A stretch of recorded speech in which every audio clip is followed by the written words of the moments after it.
জয় হিন্দ, জয় ভারত। নমস্কার, আমি চন্দন মণ্ডল, all India driver. তো আমি 37 বছর গাড়ির লাইনে আছি, চলছি। তো যাই হোক, আমি পড়াশোনা শিখতে পারিনি, কারণ আমার জীবনে আমি অনেক স্ট্রাগল করেই বড় হয়েছি। কারণ বলে না যে থাকতেও নেই, আমার জীবনে সেই জিনিসটা হয়ে গেছে। সেটা নিয়ে আমার কোনো দুঃখ নেই। আমি গাড়ির লাইনে এসেছি, গাড়ির লাইনে এসে আমার মেয়েকে আমি উচ্চশিক্ষায় শিক্ষিত করতে পেরেছি এই গাড়ি চালিয়ে। এটাই হচ্ছে আমার কাছে বড় ব্যাপার। তো আজকে আমার মেয়ে চাকরি বাকরি করছে, কোনো অসুবিধা নেই। আমিও খাচ্ছি, আমার মেয়েও, দুজনে মিলে আমরা বাপ বেটি মিলে কাজ করছি। আমার কোনো অসুবিধা নেই, চলছি। তো সবাইকে বলবো,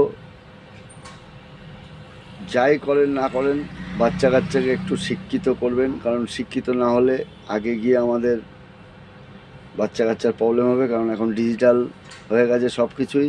কারণ পড়াশোনাটা খুবই জরুরি। কারণ আমি ঘুরে বেড়াই, আমার যতটুকু পারি পারি ওইভাবে চলছি। কারণ পড়াশোনা সেভাবে যাই না, তো ফোনপেটা চালাতে পারি বলে মোটামুটি অসুবিধা হয় না। তো সব থেকে বড়ো ব্যাপার, এরকম অনেক ব্যাপার আছে কাজের মধ্যে, পড়াশোনাটাই দরকার, খুব দরকার।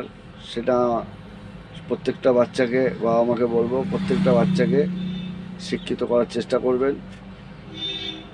আর একটা ভিডিও দেখছি আমার, মানে ওয়েস্ট বেঙ্গলের, আমাদের এই মথুয়া একটা মহিলা বলছে দেশের প্রধানমন্ত্রীকে মানি না, স্বরাষ্ট্রমন্ত্রীকে মানি না। তো ওই মহিলা দিদিভাইকে আমি বলছি,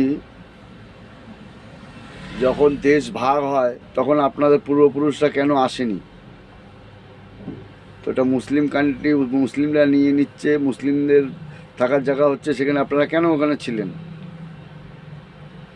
আজকে আপনি ইন্ডিয়ার প্রধানমন্ত্রী স্বরাষ্ট্রমন্ত্রীকে মানবেন না, আপনারা তখন কেন ছিলেন, কেন আসেননি? তখন তো বলা হয়েছিল যে যারা হিন্দু এপারে চলে আসুক, আসেননি কেন? তাদের, আপনার পূর্বজকে তাদেরকে জিজ্ঞেস করুন। আমাদের এখানে এসে এই বড় বড় গলা করবেন না।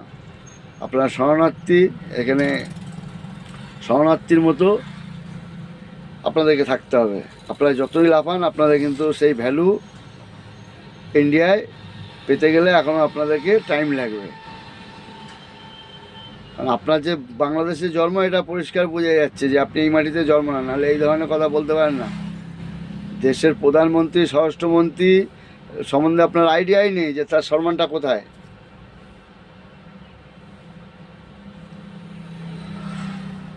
তো এই ধরনের লোকদের জন্যই আজকে এই দিল্লি, পেহেলগাঁও ঘটনাগুলো ঘটছে, ঠিক এই টাইপের মানুষদের জন্য। এখানে বলা হয়েছে সিএতে নথিভুক্ত করে আপনাদের নাম, আপনাদেরকে মানে ইন্ডিয়ান রেসিডেন্ট দেওয়া হবে। সেখানে দাঁড়িয়ে আপনি বলছেন দেশের প্রধানমন্ত্রীকে মানবো না, একে মানবো না, ওই করবো না। আপনাকে মানতে হবে। আপনি কে? আপনি তো শরণার্থী। তার মধ্যে আবার আরেক জনা বলছে যে আমরা মতুয়া, আমরা হিন্দু না। এটা আবার কোথার থেকে হলো এই জাত? মতুয়া আবার জাত হয় নাকি?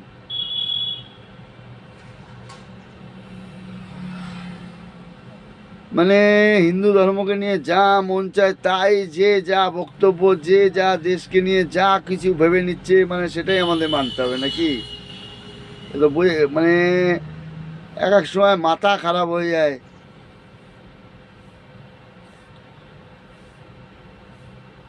আপনি এসছেন, আপনাদেরকে জায়গা দেওয়া হবে, কথা বলা হয়েছে সব। আইন, একটা আইন আছে নাকি, সংবিধান মেনে চলতে হয়। সংবিধান হিসাবে আপনাদের আইনে সিএ আইন করা হয়েছে তার জন্য। এসে একটা খারাপ জিনিস, আজকে দলে দলে সব লোক পালাচ্ছে বাংলাদেশ। আগে বাংলাদেশ থেকে লোক আসার জন্য পাগল, এখন যাওয়ার জন্য পাগল। আজকে দিল্লি ঘটনা, বোম ব্লাস্টিং, আজকে যে ব্লাস্টিং হয়েছে, এই ব্লাস্টিংয়ে আজকে ওখানে হিন্দু মুসলিম কে মারা যাচ্ছে? ইন্ডিয়ান লোক মারা যাচ্ছে।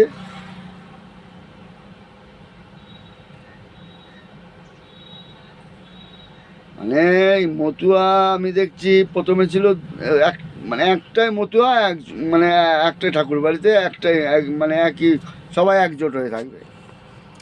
সেখানে দেখছি দুটো হলো, এখন তিনখানা গ্রুপ।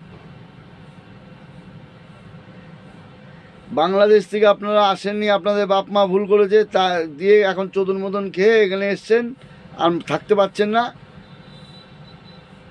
এখানে এসেও সেই ছোটো লোকমি করছেন। এখানে সংবিধান মেনে চলতে হয়, এই দেশে থাকলে সংবিধান মেনে চলতে হবে, এটা মাথায় রেখে চলবেন। ছোট লোকমি এখানে চলবে না। এই বলেই রাখছি। জয় হিন্দ, জয় ভারত।